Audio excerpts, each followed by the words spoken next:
सर्वप्रथम यो आन्दोलन सत्ता परिवर्तनको लागि भएकै थिएन र सत्ता परिवर्तन भइहाल्यो। मलाई काठमाडौँ आएको सायद 3 महिना 15 दिन जति भयो होला। म त प्रोटेस्ट गर्नै नै आएको थिएँ। योभन्दा पहिला पनि एकचोटि आएको थिएँ काठमाडौँमा, धेरै मान्छेले अप्रोच गरे कि प्रोटेस्ट गर्नु छ मलाई एन्टी करप्सनको। म इन्जिनियरिङ छोडेर मास कम्युनिकेसन जर्नलिजम गरे हो पोलिटिक्स गर्नको लागि नै। पोलिटिक्स गर्न त पोलिटिकल साइन्स पढ्नु पर्छ, मास कम्युनिकेसन जर्नलिजम पढेपछि त म भाटा पुगिन्छ हैन। यो नेपालमा सायद मास कम्युनिकेसन जर्नलिजम पढेपछि मात्रै जर्नलिस्ट बन्न पाइन्छ होला सायद, इन्डियातिर त्यस्तो छैन। मलाई यो जम्मै सेटअप जति हेरिराख्नु भएको छ तपाईँले क्यामेराहरू जति युज गरिराख्नु भएको छ त्यहाँ त्यो पनि पढाइ हुन्छ, फिल्म मेकिङ पनि पढाइ हुन्छ, पोलिटिकल साइन्स पनि पढाइ हुन्छ। त्यहाँ मास कम्युनिकेसनमा डिफ्रेन्ट कुराहरू पढाइ हुन्छ, पुरै फिल्म मेकिङको प्रोसेस पढाइ हुन्छ, पुरै फिल्म हिस्ट्री पढाइ हुन्छ, इन्भाइरोमेन्टदेखि लिएर इकोनोमिक्सदेखि षड्यन्त्रहरूको पनि पढाइ हुन्छ, सबै थोक जियो पोलिटिक्स पनि पढाइ हुन्छ। हजुर, त यहाँ खोइ एउटा कन्सेप्ट छ कि मास कम्युनिकेसन जर्नलिजम कोर्सको नाम हो, त्यो मात्रै सायद थियो।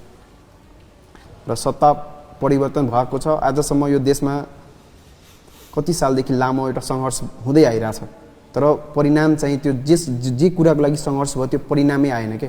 मलाई यहाँ डर लागिरहेछ कि अब यो जुन हामीले यत्रो ठुलो मोमेन्ट गरे, तपाईँले भन्नु नि यत्रोजनाले साथ दिनुभयो, यत्रो प्रपर्टी जल्यो, मान्छेहरूको घर जल्यो, र पनि परिवर्तन भएन। जे हामी सोचेको छ त्यो भएन भने फेरि के 10 वर्षमा फेरि त्यो आन्दोलन गर्ने, अर्को फेरि आगजनी, अर्को फेरि मानिसहरूमाथि गोली हो।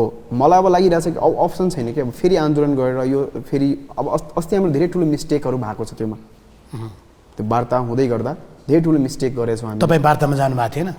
मलाई फर्स्ट डे म वार्तामा गएको थिएँ, सेकेन्ड डे म गएको थिइनँ। त्यहाँ धेरै ठुलो मिस्टेक भनौँ न, त्यो धेरै कसले गर्यो त्यो मिस्टेक?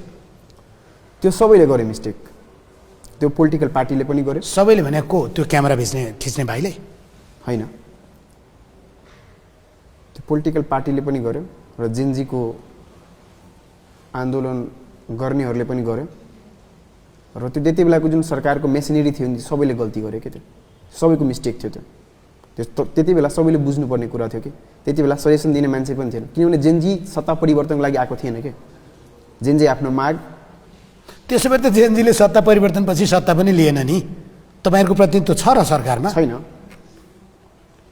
अहिले पनि त मलाई व्यक्तिगत सोध्नुहुन्छ नि यो कुरा सायद कन्ट्रोभर्सियल भइहाल्छ, तर मलाई लागिरहेछ कि सर्वदलीय सरकार अहिले पनि के।